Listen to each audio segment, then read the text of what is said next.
Donald Trump's plans are working, but of course the mainstream media in Canada can't have that, so they brought on a hilarious expert just to try and undermine what's happening, but we do have a couple examples showing that it is working, including a continuation of a story that we've covered previously, and now the mainstream media in Canada is getting warned, hey, maybe doubling down on a full economic integration with China is not the better plan, but the messaging is already out there, and Canadians are accepting these massive deficits are a good thing if we can move away from the United States. They want to double down on buying Canadian and being our best customer, but we have a hilarious example costing Canada $4 billion when they canceled a US contract for a Canadian supplier strictly for political reasons, and the economic damage that ended up costing to taxpayers. And at the end of the video, we have a crazy story about cloning. There's a lot to talk about in today's video, so let's get into it. Official, nowadays a senior fellow at the American Foreign Policy Council. Happy Monday to you, Larry.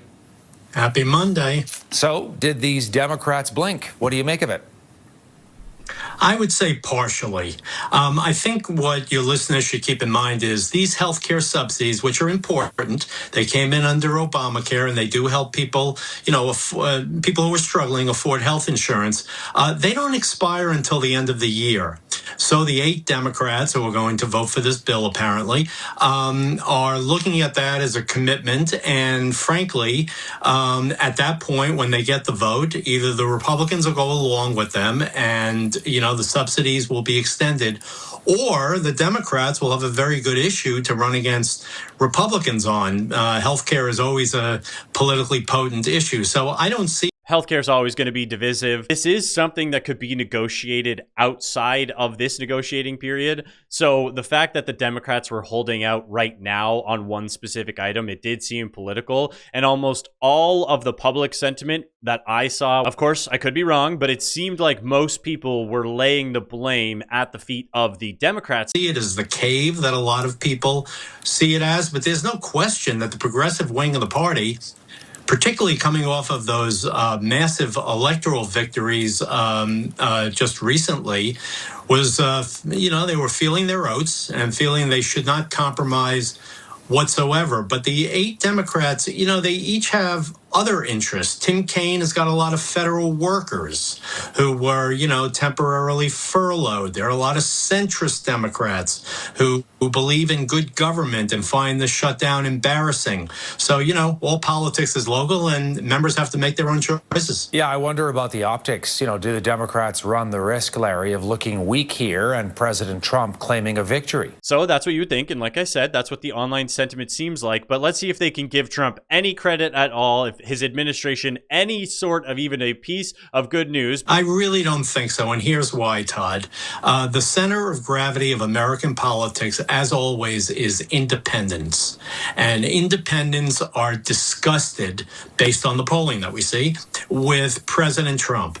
And I think these centrist Democrats are savvy in the sense that they don't want to lose these independents. They want to look like the responsible party, because to the extent that you can carry independent voters, you will carry elections. So I understand the point about Trump claiming victory and all the rest, but boy, he is notoriously unpopular right now. So I'm not quite sure how effective that's going to be. I think notoriously unpopular right now is a bit of a stretch. I always love when it goes to the street interviews and the liberal media will be interviewing somebody and they'll be like, hey, how do you feel about these policies, these ICE policies, this crime prevention? And they'll ask and they'll put the mic to them and they're like, I think it's great. It's actually been awesome to walk around and I feel safe in my own neighborhood. That's how you know the Democrats and the people on the left are just like that much more detached from the average person, because here we've seen, here's what the enforcement has done. Here's the positive results. You can see there's direct numbers showing improvement from the actions of these plans being implemented. Now, Tricia McLaughlin with DHS put out a statement today that they're not leaving Chicago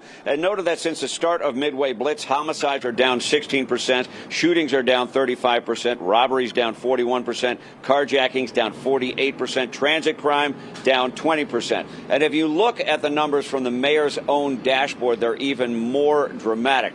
Gary McCarthy is a former police superintendent here in Chicago, and he told me that the bellwether for how crime impacts the average citizen is robbery. And if you look at the mayor's own numbers, robberies are down 44%. With all of this, divide being driven, look at what the title is here. Wow. That's ramping up against the Fed agents. Obviously, we saw what happened with the immigrant yesterday, all from the rhetoric, all from what's happening. Yeah, they're trying to fix problems for the average everyday American. But when you have these extreme people, you just need to have this division. Speaking of that division that comes from the media, we got this update on a story here. If you guys remember, I did a story about how the mainstream media in Canada was talking about how dare the US require facial images and fingerprints and any sort of identification at the border. And like I said at the time, I'm not here to defend Big Brother. What I was calling out was how their hyperbole around it, saying like, oh, the US are the only ones who do this, even though I showed in my video, Europe's doing this, other countries are. Canadians traveling to Europe face new visa requirements. Here's what we know about the security measure. It's almost the exact same thing that the Americans were collecting, but because we love Europe and it's not anti-American, they're not going to bring this up and draw up division around this. What kind of data does it collect? Biometric data such as fingerprints, facial images will also be collected at the port of entry and stored for 3 years. Why are they doing it? It's for people who overstay their visas, who aren't supposed to be there. Oh, you mean the exact same reason and the exact same setup that the US is implementing that for some reason was tyrannical when America did it, but when Europe did it, it's fine. And this is where we end up in a situation where Canadians view the US as more of a threat than China. So luckily there's an expert who's saying maybe we shouldn't totally integrate with China. Well, Canada is looking to diversify our trade partners and move away from the U.S. amid the ongoing trade war. But one former Canadian diplomat is warning against making China the core of that plan. Here's what Michael Kovrig had to say on CTV Question Period with Vashi Kapelos earlier today. Did you hear what she said? But one guy is saying, hey, should we maybe not make China the core of our economic plan moving forward? Making China the core of that strategy, not a good idea because it's not geopolitically a reliable partner. And as it's demonstrated time and again, if you create dependency on China, it will weaponize it for political purposes and to silence Canada and constrain our foreign policy. So what you need instead is diversification across multiple partners. Just to get to his point there quickly, yeah, we know that. Everyone knows that. The geopolitical purposes, it makes no sense, especially as we try to diversify globally. We will also be competing with China. The fact that this guy has to go, hey, what's going on here? Because Canadians are wanting us to do that? Oh, man. If you increase trade to China, but at the same time you increase trade with Indonesia, with India, with Japan, with Europe, and that balances out, as long as you make sure that China doesn't have too much leverage over any one Canadian company or sector. China's ambassador recently told CTV News if Canada drops its EV tariffs on China, it would drop its canola tariffs in response. I think there's a waiting and see approach. Canada has said that it is going to review those tariffs and so on now. I think there might be space for recalibrating them, but the preferable scenario for Canada would be to shift that tendency more toward potential investments rather than pure trade. Because let's be clear, this is not even though the Chinese ambassador is presenting this as a quid pro quo, it's not a real one. Canada imposed those tariffs because the Chinese economic distortions are resulting in a massive dumping and overproduction, not just of electric vehicles, but of industrial products in general. I love on the extremely rare occasions when they bring on an expert who they allow to express truth. It's so rare with the Canadian mainstream media that they'll allow somebody who understands the real situation. Most of the time, their talking heads are considered these geopolitical global experts who know half of what's going on and usually just end up using government talking points. So yes, as I've said in many other videos, I have no problem. I would actually encourage Canada to try and diversify the markets where business is done. Of course, that's a no-brainer. However, a deal needs to be done with the United States first. That needs to be top priority. It needs to be our number one trading partner, and we need to make sure we have a good relationship with them. And that's where true growth happens. All they're talking about right now is shifting existing business away from the United States into different markets. That's not growth. That's just selling to someone else at the expense of another buyer. There's no extra business. There's no growth. Not only is it not growth, it's barely survival in Canada's case as we double down on all of this budget nonsense and how they're going to buy Canadian. We're going to get into it here and show how one of the contracts we canceled really blew up in our face. The federal government will announce on Thursday the next set of major infrastructure projects that will get fast-track approval. The first list came out in September. The selected projects will be subject to the Prime Minister's new Buy Canadian policy. Mark Carney was in New Brunswick today to highlight the plan. He says it will help boost Canada's economy and insulate it from Donald Trump's tariffs. Of course, every decision has to be made around Donald Trump's tariffs. Worth noting, which the news has not done, every project announced as the new major projects list that the government keeps taking credit for were already well underway when they attach their names to it. Being our own best customer will put more of every public dollar back into our economy, creating good Canadian jobs, Canadians' careers, using Canadian resources and benefiting Canadian communities. The CBC's Marina von Stackelberg joins me now live from Ottawa. So Marina, how is Von Stackelberg? Imagine trying to fit that on a name tag. the Buy Canadian policy going to work? Well, this will be a federal policy to use more Canadian products, technology, and labor. And the budget last week outlined exactly how that will be done in terms of it no longer being a best effort to do this, but a clear obligation. What we don't have, though, and we didn't receive today from the Prime Minister, is any specific details on what these regulations will look like. What we do know is that this policy will apply to all federal agencies and crown corporations, federal procurement and federal infrastructure funding, Build Canada Homes, the housing program, the defense industrial strategy. What is still unclear is whether it will apply to private companies that are building infrastructure. If they want to get the federal government to fast track their project or provide money for that project, will they have to buy Canadian? And that's where I found this announcement double ironic, because Canada's mad at the US because they're being protectionist with tariffs. So they're the bad guys, they're doing tariffs. So what we're doing to be the good guys is we're going to make it basically illegal to use products not manufactured in Canada. So the US is just using tariffs, but they're still allowing competition. In Canada, you are most likely not going to be allowed to even use foreign products. Of course, I have no problem with people buying Canadian. I encourage it. Buy Canadian, support in your local community. But making it illegal to not use Canadian products is clear government manipulation, even worse than tariffs, in my opinion. Now, the policy is also saying that if a domestic option is not available, that foreign suppliers would still need to use Canadian content or rely on trusted partners. So many rules that are worse than tariffs. Now, Prime Minister Carney was asked today, how do you make sure that this Buy Canadian policy doesn't violate Canada's international trade agreements? Have a listen to his response. We've done a review of all our free trade obligations to ensure that they are designed consistent with that. And we will, related to that, if I may, Jacques, we'll be making adjustments to the way the Canadian International Trade Tribunal operates, which is something that's internal to Canada. So many of the constraints are actually self-imposed on ourselves. Many of the constraints are actually internal, self-imposed on ourselves.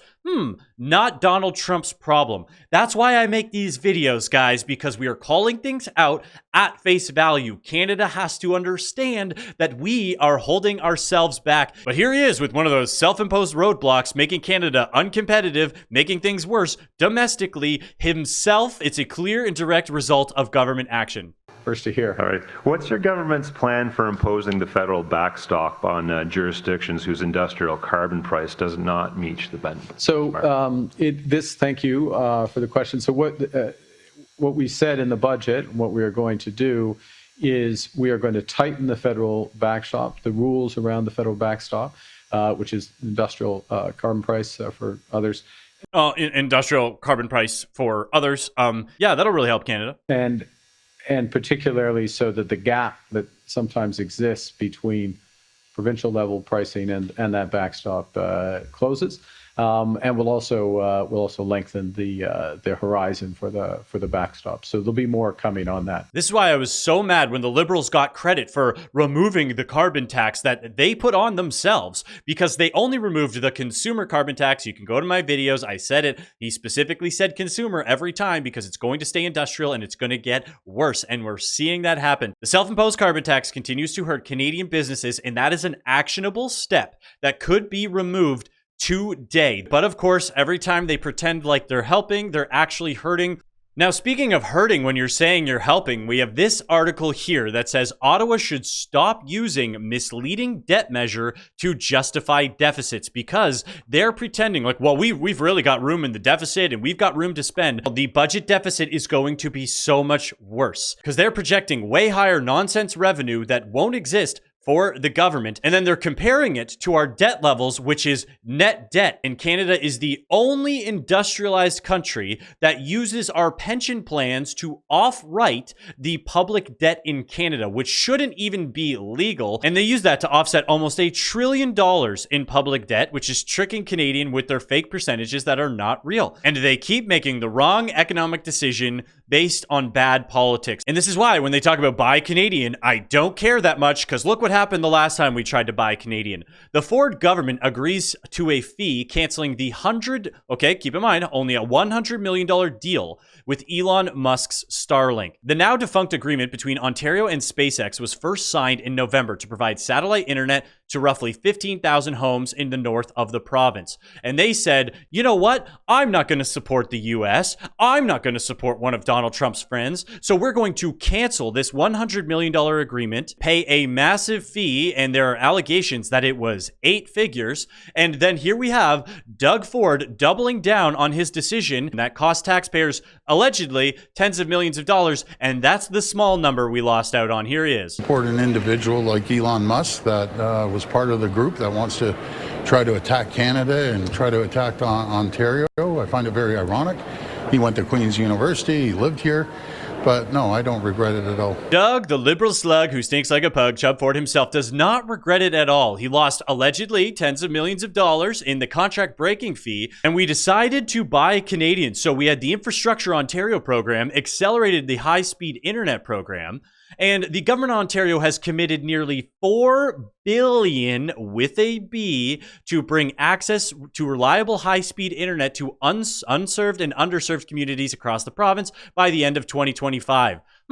Well, we are at the end of 2025, and guess how many satellites they've launched? Guess how many people have access to the internet from this $4 billion Buy Canadian project? Zero satellites have been launched. They have accomplished absolutely nothing. So Canada could have had all of those homes get access to internet for $100 million. Instead, we said, let's do $4 billion to get 0 satellites launched, to get 0 homes access to internet. These are the blunders that we're dealing with in the Buy Canadian government programs. This was so stupid. This was so dumb. Setting $4 billion on fire to accomplish nothing while Canada's debt continues to get way worse. The taxpayers are going to be paying for that, and we will get nothing. And this is how the government blunders continue. And this was a story that did not get enough coverage, but it is from Sylvain Charlebois, the food professor himself. Cloned meat coming soon. Health Canada doesn't want you to know. According to Health Canada's own consultation documents, Ottawa intends to remove foods derived from cloned cattle and swine from its novel foods list, the very process that requires a pre-market safety review and triggers public disclosure. Once this policy takes effect, cloned animal products could enter the Canadian food supply without announcement, notice, or label. From a regulatory standpoint, this looks like an efficiency measure. From a consumer trust standpoint, it seems like a miscalculation. And that's where I'll have to disagree with the food professor there. I don't think this was a miscalculation. I think they knew that if the average everyday Canadian was told that cloned meats are entering the market and it won't be disclosed if you're eating cloned meat or not, I think they would have more of an uproar, which is why this is not getting the coverage, because Canadians would be freaking out if they knew anything you could be grabbing from the shelf could be cloned meat, and it does not have to be disclosed to you. And don't worry, the cloned meat is going to fall under the Buy Canadian program, just like the $4 billion we set on fire to get no internet instead of highly accessible Starlink. And as we know, the budget is complete nonsense. At least we finally have some level-headed people warning that Canada should not be doubling down on China, and this means we need a deal with the US now. Let's create an economic union with the US now. Let's start supplying to them. Let's get serious with Canada as a country, because if things continue as they are, it's going to be really hard to come back from. It's not over yet. We can make these changes. We just got to keep calling them out. You can do it by sharing this video, or I'm going to link both of those articles down below so that you can just share the articles. Makes it easier as well. But if you made it this far in the video, you absolutely rock. Don't forget to like and subscribe. We're trying to get these videos in front of more people. We are trying to grow the channel. If you like what we talk about here, you want to support it, you can do it directly through the link down below. You can also do it through YouTube. Thank you, and have a great rest of your day.